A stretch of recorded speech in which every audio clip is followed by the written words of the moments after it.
الله أكبر.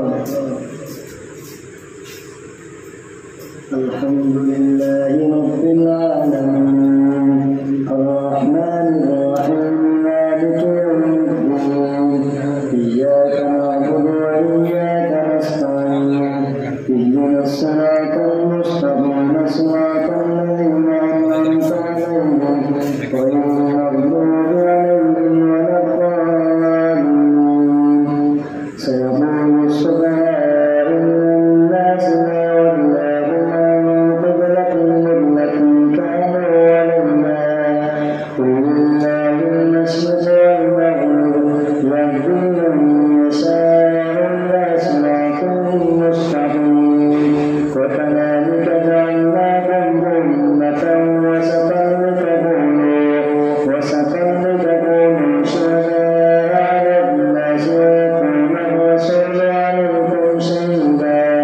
وما جعلنا القبلة التي كنت عليها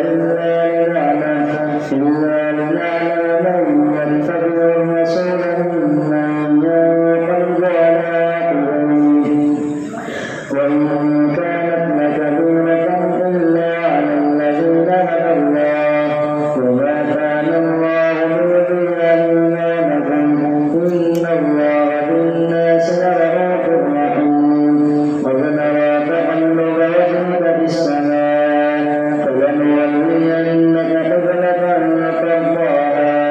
فول وجهك شطر المسجد الحرام فحيثما كنتم فولوا وجوهكم شطره وإن الذين أوتوا الكتاب ليعلمون أنه الحق من ربهم وما الله بغافل عما يعملون. ولئن أتيت الذين أوتوا الكتاب بكل آية ما تبعوا قبلتك وما أنت بتابع قبلتهم وما بعضهم بتابع قبلة بعض ولئن اتبعت أهواءهم من بعد ما جاءك من العلم إنك إذا لمن الظالمين. الذين آتيناهم الكتاب يعرفونه كما يعرفون أبناءهم وإن فريقا منهم ليكتمون الحق وهم يعلمون. الحق من ربك فلا تكونن من الممتنين. ولكل وجهة هو موليها فاستبقوا الخيرات أينما تكونوا يأتي بكم الله جميعا إن الله على كل شيء قدير. ومن حيث خرجت فول وجهك شطر المسجد الحرام وإنه للحق من ربك وما الله بغافل عما تعملون. ومن حيث خرجت فول وجهك شطر المسجد الحرام وحيثما كنتم فولوا وجوهكم شطره لئلا يكون للناس عليكم حجة إلا الذين ظلموا منهم فلا تخشوهم واخشوني ولأتم نعمتي عليكم ولعلكم تهتدون. كما أرسلنا فيكم رسولا منكم يتلو عليكم آياتنا ويزكيكم ويعلمكم الكتاب والحكمة ويعلمكم ما لم تكونوا تعلمون. فاذكروني أذكركم واشكروا لي ولا تكفرون. يا أيها الذين آمنوا استعينوا بالصبر والصلاة إن الله مع الصابرين. ولا تقولوا لمن يقتل في سبيل الله أموات بل أحياء ولكن لا تشعرون. ولنبلونكم بشيء من الخوف والجوع ونقص من الأموال والأنفس والثمرات. وبشر الصابرين الذين إذا أصابتهم مصيبة قالوا إنا لله وإنا إليه راجعون. أولئك عليهم صلوات من ربهم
والفلك التي تجري في البحر بما ينفع الناس وما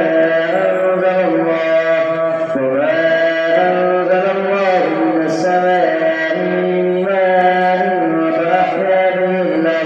فأحيا به الأرض بعد موتها وبث فيها من كل دابة وتصريف الرياح والسحاب المسخر بين السماء والأرض لآيات لقوم يعقلون ومن الناس من يتخذ من دون الله أندادا يحبونهم كحب الله والذين آمنوا وشد حبا لله ولو يرى الذين ظلموا إذ يرون العذاب أن القوة لله جميعا وأن الله شديد العذاب إذ تبرأ الذين اتبعوا من الذين اتبعوا ورأوا العذاب وتقطعت بهم الأسباب وقال الذين اتبعوا لو أن لنا كرة فنتبرأ منهم كما تبرأوا منا كذلك يريهم الله أعمالهم حسرات عليهم وما هم بخارجين من النار يا أيها الناس كلوا مما في الأرض حلالا طيبا ولا تتبعوا خطوات الشيطان إنه لكم عدو مبين إنما يأمركم بالسوء والفحشاء وأن تقولوا على الله ما لا تعلمون وإذا قيل لهم اتبعوا ما أنزل الله قالوا بل نتبع ما ألفينا عليه آباءنا ولو كان آباؤهم لا يعقلون شيئا ولا يهتدون ومثل الذين كفروا كمثل الذي ينقض ما لا يسمع إلا دعاء ونداء صم بكم عمي فهم لا يعقلون يا أيها الذين آمنوا كلوا من طيبات ما رزقناكم واشكروا لله إن كنتم إياه تعبدون إنما حرم عليكم الميتة والدم ولحم الخنزير وما أهل به لغير الله فمن اضطر غير باغ ولا عاد فلا إثم عليه إن الله غفور رحيم إن الذين يكتمون ما أنزل الله من الكتاب ويشترون به ثمنا قليلا أولئك ما يأكلون في بطونهم إلا النار ولا يكلمهم الله يوم القيامة ولا يزكيهم ولهم عذاب أليم أولئك الذين اشتروا الضلالة بالهدى والعذاب بالمغفرة فما أكثرهم على النار ذلك بأن الله نزل الكتاب بالحق وإن الذين اختلفوا في الكتاب لفي شقاق بعيد الله أكبر سمع الله لمن حمده الله أكبر الله أكبر الله أكبر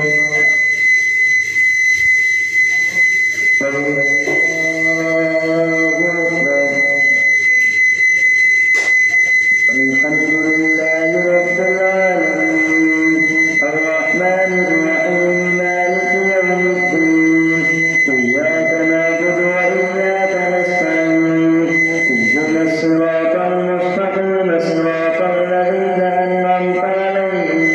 غير المغضوب عليهم ولا الضالين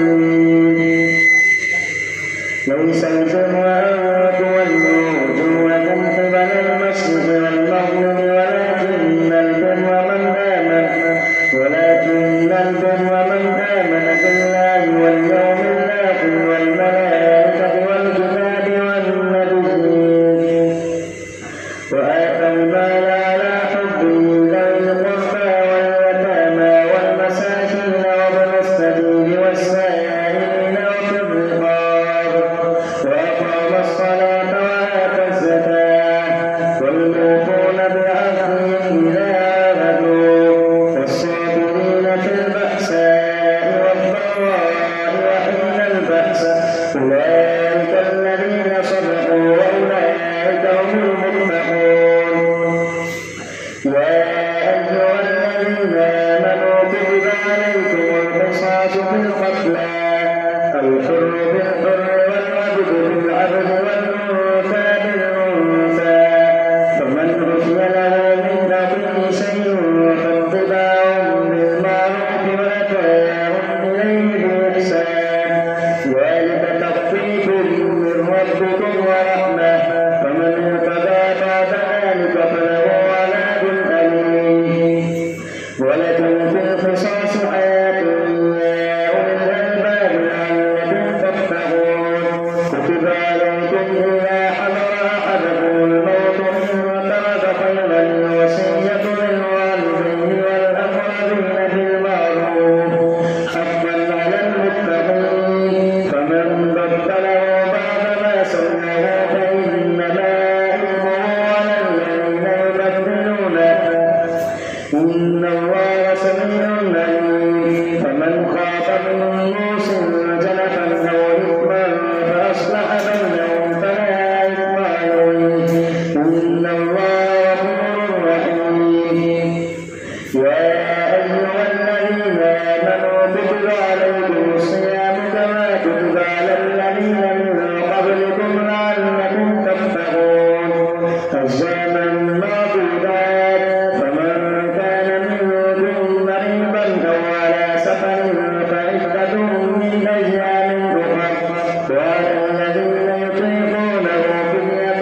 طعام مسكين فمن تطوع خيرا فهو خير له وأن تصوموا خير لكم إن كنتم تعلمون. شهر رمضان الذي أنزل فيه القرآن هدى للناس وبينات من الهدى والفرقان فمن شهد منكم الشهر فليصم ومن كان مريضا أو على سفر فعدة من أيام أخر يريد الله بكم اليسر ولا يريد بكم العسر ولتكملوا العدة ولتكبروا الله على ما هداكم ولعلكم تشكرون. وإذا سألك عبادي عني فإني قريب أجيب دعوة الداع إذا دعاني فليستجيبوا لي وليؤمنوا بي لعلهم يرشدون. أحل لكم ليلة الصيام الرفث إلى نسائكم هن لباس لكم وأنتم لباس لهن علم الله أنكم كنتم تختانون أنفسكم فتاب عليكم وعفى عنكم فالآن باشروهن وابتغوا ما كتب الله لكم وكلوا واشربوا حتى يتبين لكم الخيط الأبيض من الخيط الأسود من الفجر ثم أتموا الصيام إلى الليل ولا تباشروهن وأنتم عاكفون في المساجد تلك حدود الله فلا تقربوها كذلك يبين الله آياته للناس لعلهم يتقون. ولا تأكلوا أموالكم بينكم بالباطل وتدلوا بها إلى الحكام لتأكلوا فريقا من أموال الناس بالإثم وأنتم تعلمون. يسألونك عن الأهلة قل هي مواقيت للناس والحج وليس البر بأن تأتوا البيوت من ظهورها ولكن البر من اتقى وأتوا البيوت من أبوابها واتقوا الله لعلكم تفلحون. وقاتلوا في سبيل الله الذين يقاتلونكم ولا تعتدوا إن الله لا يحب المعتدين. واقتلوهم حيث ثقفتموهم وأخرجوهم من حيث أخرجوكم والفتنة أشد من القتل ولا يزالون يقاتلونكم حتى يردوكم عن دينكم إن استطاعوا ومن يرتد منكم عن دينه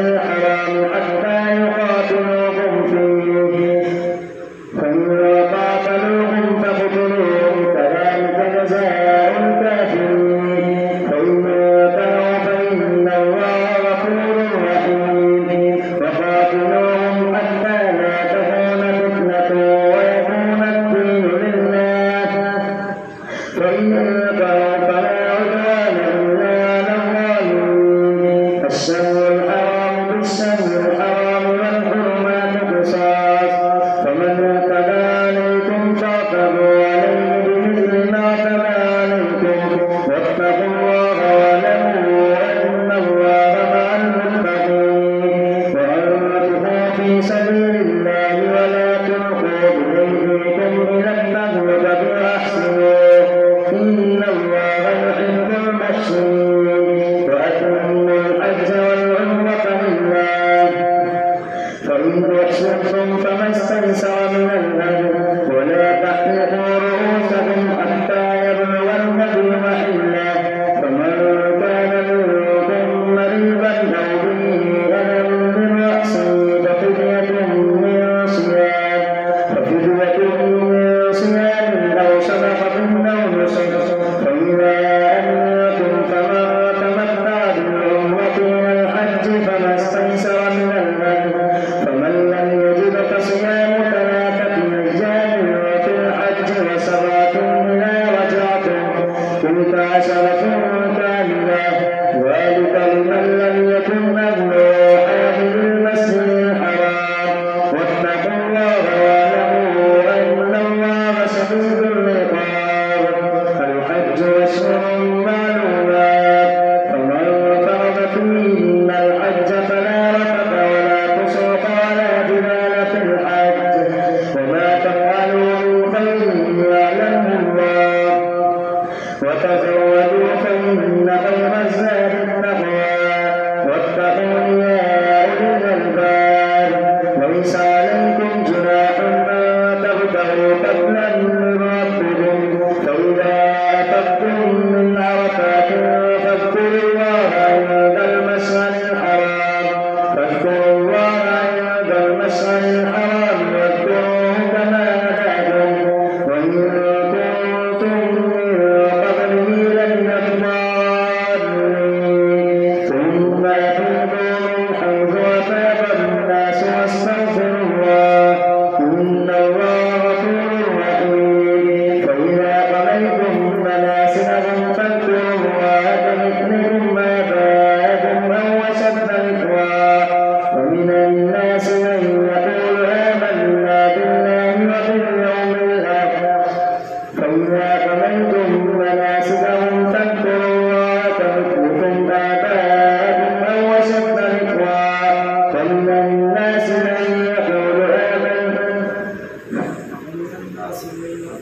ومن الناس من يقول ربنا آتنا في الدنيا وما له في الآخرة من خلاق ومنهم من يقول ربنا آتنا في الدنيا حسنة وفي الآخرة حسنة وقنا عذاب النار أولئك لهم نصيب مما كسبوا والله سريع الحساب واذكروا الله في أيام معدودات فمن تعجل في يومين فلا إثم عليه ومن تأخر فلا إثم عليه من اتقى واتقوا الله واعلموا أنكم إليه تحشرون ومن الناس من يعجبك قوله في الحياة الدنيا ويشهد الله على ما في قلبه وهو ألد الخصام وإذا تولى سعى في الأرض ليفسد فيها ويهلك الحرث والنسل والله لا يحب الفساد وإذا قيل له اتق الله أخذته العزة بالإثم فحسبه جهنم ولبئس المهاد ومن الناس من يشري نفسه ابتغاء مرضات الله والله رؤوف بالعباد يا أيها الذين آمنوا ادخلوا في السلم كافة ولا تتبعوا خطوات الشيطان إنه لكم عدو مبين فإن زللتم من بعد ما جاءتكم البينات فاعلموا أن الله عزيز حكيم هل ينظرون إلا أن يأتيهم الله في ظلل من الغمام والملائكة وقضي وإلى الله ترجع الأمور. الله أكبر. سمع الله لمن حمده. الله أكبر. الله أكبر. الله أكبر.